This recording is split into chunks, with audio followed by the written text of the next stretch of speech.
Yep, good doctor's in tonight. Fox 13's Dr. Joya Giovinco. She's here to tell us about something that could turn into a health crisis here. It really could. Yeah. It really could. High fructose corn syrup is a popular sweetener. It's a natural byproduct of farm-raised corn. But between 1970 and 1990, there's been a 1,000% increase in consumption, and some experts fear it's leading to an unexpected epidemic.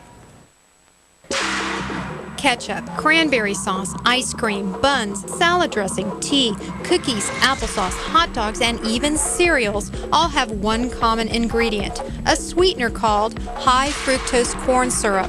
It's hard to avoid, but you won't find it in Nancy Urban's kitchen. Well, high fructose corn syrup is something that I do not have in my home. I don't want to eat any food that has any of it in it.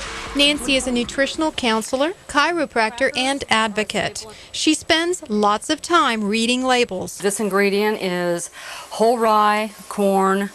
But she feels it's worth it to protect her health.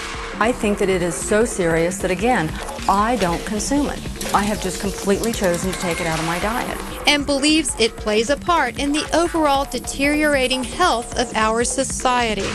This upcoming generation is the first generation that very probably will not outlive their parents. That is scary. Fructose is readily converted to fats in the body, and it also increases your bad cholesterol. Jennifer Broder Katz is the former president of the Tampa Dietetic Association. She says fructose sweeteners, including high fructose corn syrup, don't send a signal to our brains telling us we're full. So we could drink about a 64-ounce bottle of soda and a half-gallon of frozen yogurt and not feel full. And then what happens, it also can trigger you to feel more hungry.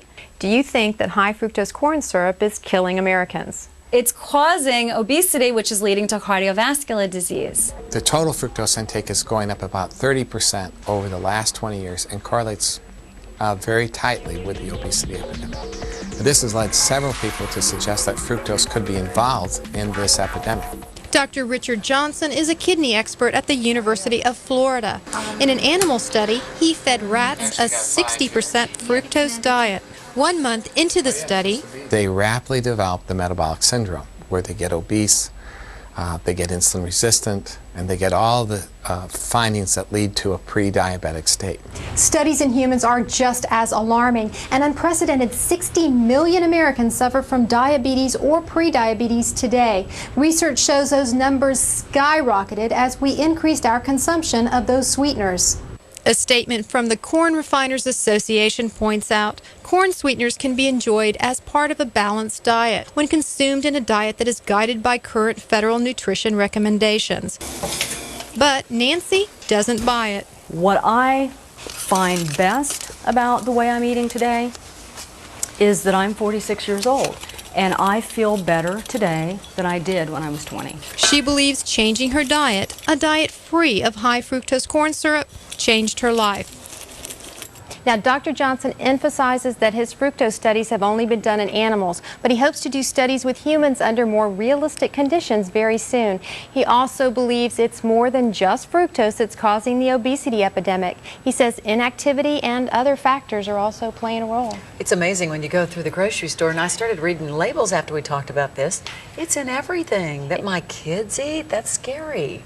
It is, and even when you go, sometimes in the health food stores you find better products, but there are some, even in the health food stores, that have it. Yeah, you get the feeling we should have known this much sooner. Oh, thank you so much, Thanks, Dr. Doc. Joe. Thank you.